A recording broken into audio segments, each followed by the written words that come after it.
नमस्कार, मैं रत्नाकर और आप जुड़ चुके हैं मिट्टी के साथ।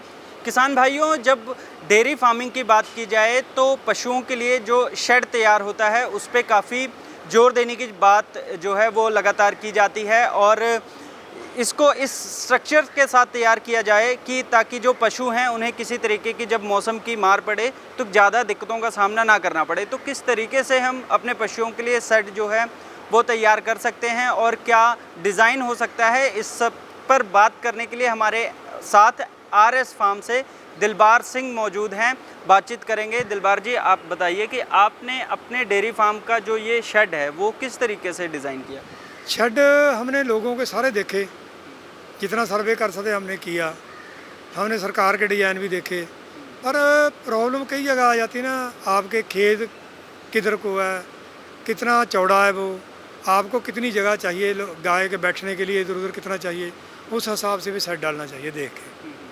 तो आपने किस हिसाब से डिज़ाइन किया? क्योंकि पंजाब की खास कर बात की जाए तो पंजाब में तो सभी तरह के मौसम आते हैं, ठंडी भी है, सर्दी भी ज़्यादा होती है, उसके बाद में ऋतु का भी मौसम है, तो हर तरह के मौसम है। तो शेड पे जब आपने बनाना चाहा तो इन सभी चीज़ों पे ध्यान दिया आपने? मैं इसी पे तो मैं ध्यान पहले दिया जी। जो पंजाब का बाहर के हिसाब से तो ऐसे थोड़ी इटली जो बनता है यहाँ बनेगा, इंग्लैंड बनता वो बनेगा। हमारे तो बठिंडे वाला नहीं यहाँ बन सकता। हमारा ये पहाड़ी एरिया है, हमारे साथ सतलुज साथ में है। हमारे को गर्मियों में भी पूरी ठंडी हवा आती है, वैसे ही हमारा टेम्परेचर डाउन रहता है यहाँ। हमने उसी हिसाब से ही थोड़ा नीवा रख के बरसात का भी देखना है, भी पानी अंदर ज़्यादा ना पड़े बाछड़ का, भाई धूप का, सर्दियों का, सर्दी बहुत ज़्यादा पड़ती है, उसका भी थोड़ा ध्यान रखना है। उस हिसाब से आप देख के जगह पे अपना खेत का हिसाब किताब बाकी सर्वे कर लो आप, उस हिसाब से आप फैसला लेके शेड डाल लो। तो पशुओं के आरामदायक के लिए आप किस तरीके से जो फर्श तैयार होती है वो किस तरीके से डिज़ाइन करी आपने? नहीं, बैठने के लिए जैसे गाय आ, बैठने के लिए उसको प्लेन जगह चाहिए। पीछे को जगह होगी तो बाद में जो आप ये जो सूने वाली गाय होती है ना उसको ख़राब करती है वो। तो उसको बैठने के लिए प्लेन बना दो, बाकी घास खाने के लिए सीधी वैसे देख के अपना हिसाब किताब, ज़्यादा टेढ़ी मेढ़ी ना बनाओ। और आप ये बताइए कि गाय आपस में लड़े ना या ज़्यादा भीड़ भाड़ ना हो, तो इसको किस तरीके से आपने डिज़ाइन किया? गाय तो पहले लड़ती है जब आती है अलग अलग जगह से, उसके बाद नहीं लड़ती गाय।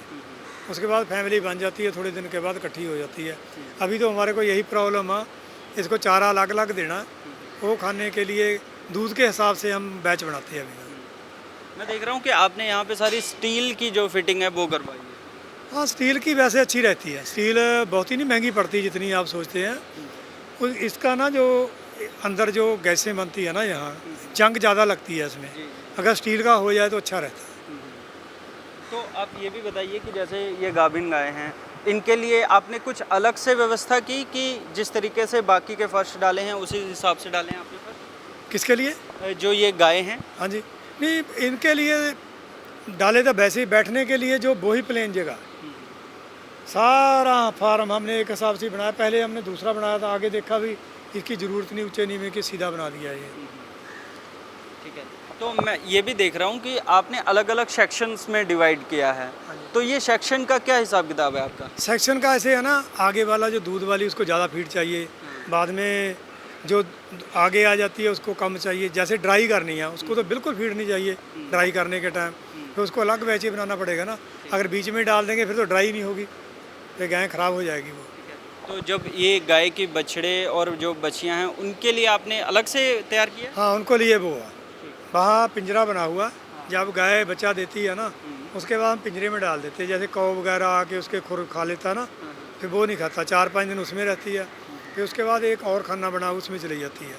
उसको पहले 2 महीने हम दूध पिलाते हैं उसको, निरामस, पानी भी नहीं देना, कुछ नहीं देना। तो आपके पास तकरीबन 150 गाय हैं, तो 150 गाय के लिए आपने कितनी ज़मीन जो है वो इनको डेडिकेटेड है? हमारे पास यहाँ 3 एकड़ है, लगभग 2 एकड़ में होगा कि पार्किंग, विद पार्किंग सारा कुछ। जैसे शुरू होता है ना गली से, बस सारी हमने आगे पे पार्किंग छोड़ती थी ना सारी। तो गाँव के लिए भी पार्किंग होगी, हमारे लिए भी होगी, फिर 2 एकड़ लगा हुआ जगह। ठीक है। तो आपने अगर बात की जाए गर्मी में, तो गर्मी में तो जब ज़्यादा गर्मी पड़ जाती है तो टेम्परेचर को ठीक ठाक करने के लिए आपने किस तरीके से? अभी देख रहे थे ना आप, ये फॉगर चल रहे थे, ये अपने आप थोड़ी देर चल जाते हैं फिर बंद हो जाते हैं। जैसे ये हवा लग गई हूँ, गिलियाँ हो गया उसके बाद फिर टेम्परेचर डाउन हो जाता है। मैं देख रहा हूँ कि आपने, जी बिल्कुल, मैं ये भी देख रहा हूँ कि आपने बहुत बड़े बड़े जो हैं पंखे वो भी यहाँ लगा रहे हैं। हाँ जी, हाँ जी, फिर पक्के चलते रहते हैं, उससे हवा लगती है। ये जो फौगर आ उसको वो पानी का छिड़काव करते, मींह जैसा मौसम हो जाता है। तो दिलबार जी, आपका लंबा तजुर्बा हो गया है अब इसके साथ, डेयरी फार्मिंग के साथ, तो जो नए डेयरी फार्मर हमारे भाई हैं, वो उनके साथ आप क्या अपना तजुर्बा शेयर करना चाहेंगे कि जब वो शेड तैयार करवाएं तो किन बातों का ध्यान रखेंगे? पहले अपनी ज़मीन देखें, अगर ज़मीन बोही आ फिर तो उसी हिसाब से डालना पड़ेगा। अगर ज़मीन और भी उसका अल्टरनेटिव है आपका भी इधर को डालना है, ऐसे डालना है, ऐसे डालना है, उसको पहले आम से ऊंचा उठाओ थोड़ा, कम से कम हवा क्रॉस होती रहे उसमें, ये ध्यान रखना चाहिए। बस हवा ज़रूरी है, इसका क्रॉसिंग इधर उधर हवा क्रॉसिंग बहुत ज़रूरी है। उस जगह पे डालो जाके ऊंचा चक के उसको आम जगह से परत पा के फिर उसको वहाँ शेड डालो जाके। पंजाब में हम काफ़ी जगहों पर अगर गए हैं तो हमने देखा है कि जो शेड हैं वो काफ़ी ऊंचे ऊंचे होते हैं, लेकिन आपने जो शेड है वो नीचे रखा हुआ है, तो ये आपको क्यों लगा कि इसको नीचे रखना चाहिए? हमने इलाके के हिसाब से रखा है। वैसे भी वो सेंटर में से ऊंचा कर देते हैं, बहुत फर्क भी नहीं पड़ता, ये है तो ऊंचा ही आ। वैसे फिर भी इसको और ऊंचा किया जा सकता था, उसका भी फायदा ही है। ऊंचा करने से ना जो शेड गर्म होता है वो गाय तक नहीं गर्मी पहुंचती। फिर हवा क्रॉसिंग चाहिए उसमें, हवा क्रॉस है, हवा टेम्परेचर ठीक है, फिर उस हिसाब से आप डाल सकते हैं, कोई प्रॉब्लम नहीं। मतलब जो अलग इलाके हैं जहाँ पे ज़्यादा गर्मी होती है तो वहाँ पे किस तरीके शेड तैयार वहाँ होंगे? पे भी इतना ही चलेगा, इतना थोड़ा और ऊंचा करना कर लो, नहीं तो चलेगा, ये भी ठीक है फार्म। हवा क्रॉसिंग का जरूर ध्यान रखना चाहिए, बस हवा की क्रॉसिंग चाहिए, मेन चीज़ यही है। तो जब आपने ये नीचे ही कर दिया थोड़ा शेड, तो जब डिपार्टमेंट से कभी आपकी कोई बातचीत नहीं? वो तो वैसे ही हुई थी जी, उसको पता ही नहीं था कितना ऊंचा रखना, उसी हिसाब से ऊंचा था, उस हिसाब से ही आइए। जैसे हमने पहले बात की थी, चल आउट ऑफ था क्या। तो आपके हिसाब से कि मौसम के हिसाब से जो डेयरी फार्मर हैं उनको अपने शेड को तैयार, हाँ, उस हिसाब से तैयार करो। आपका हिसाब किताब पहले इलाके का हिसाब किताब देखो, डेयरी फार्म में घूमो, उसका व्यू लो, अपने हिसाब से काम करो। तो जो किसान भाई आपके पास आना चाहते हैं वो किस तरीके से आपके पास पहुंच सकते हैं? उसमें नहीं आते रहते हैं, हम उनको जितना गाइड कर सकते हैं करते रहते हैं। पानी का भी आपने व्यवस्था कर रखी है? हाँ जी, हाँ जी, पानी का तो पानी के बगैर थोड़ी जी गई है। पानी पीने के लिए इनको सारा किया हुआ है। हाँ जी, ऑटोमेटिक? हाँ, पानी ऑटोमेटिक, पानी बाकायदा टेस्ट करा के हैं, ऐसे नहीं ऊपर वाले बोर का दे दिया जो हम पीते पानी, इनको भी वही पिलाते हैं। तो और किन बातों का ध्यान रखना चाहिए कि किस सेक्शन में किस तरीके से आपने बोला था कितना? ना पानी का भी, जैसे पानी पंजाब में पानी बहुत जगह ख़राब है, टेस्ट करा के ना बोर फिर इनको पानी देना। पानी का बहुत फैक्टर पड़ता है इनको। हाँ जी, पानी का फैक्टर तो इतना पड़ता है ना, गाय बीमारी पानी से होती ज़्यादा। चारे का भी, पानी का, दोनों का बहुत ध्यान रखना है, टेस्ट करा के पानी दो इनको। तो पानी की जो शुद्धता होती है उसको किस तरीके से बढ़ाया जा सकता है? जैसे हम तो घरों में फ़िल्टर लगवा लेते हैं, तो गायों को जो पानी देना है उसकी शुद्धता किस तरीके से आप बढ़ाएं? ये बोर करने वाला ना जो, उसको देख के जो बोर सारा चौक हो जाता है, जहाँ अच्छा पानी मिल गया वो निकालना पड़ेगा, और तो कोई चारा नहीं चलेगा उसके पास। नीचे ले जो बोर, जहाँ जाके अच्छा पानी मिल गया वो निकाल लो, बस। हमने भी यही किया हुआ। तो जब आप शेड ये तैयार करवा रहे थे तो आपको तो दिक्कतें भी काफ़ी आई होंगी, तो किस तरह की दिक्कतों का सामना किया आपने? नहीं, दिक्कत तो पहले सोचने में ही आती है, उसके बाद जैसे हमने शेड छोटा डाल लिया था, फिर उसको पीछे को बड़ा किया, 6 फुट और ज़रूरत पड़ गई कि पहले दिक्कत आती है। अगर कोई देख के जाएगा वो तो अपने हिसाब से ठीक कर लेगा ना। अगर काम पहले देख लो किसी का, फिर कर लो।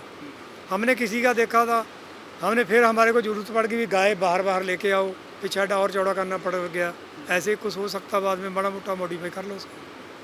बहुत बहुत धन्यवाद मिट्टी के साथ जुड़ने के लिए। तो ये दिलबार सिंह हैं जो पिछले लंबे समय से डेयरी फार्मिंग के बिज़नेस में हैं, और इन्होंने अपने तरीके से, इनके कहने के मुताबिक, जिस तरीके से इनके इलाके का वेदर है, मौसम है, क्योंकि यहाँ ठंड भी ज़्यादा होती है तो गर्मी भी ज़्यादा होती है, तो उस हिसाब से इन्होंने जो शेड है उसकी हाइट जो है वो नीचे रखी है। और इनका ये भी कहना है कि जो डेयरी फार्मर हैं वो जब शेड बनवाएं तो मौसम का ध्यान ज़रूर रखें कि उनके इलाके में मौसम किस तरीके का रहता है, और उस हिसाब से वो अपना शेड जो है वो तैयार करें।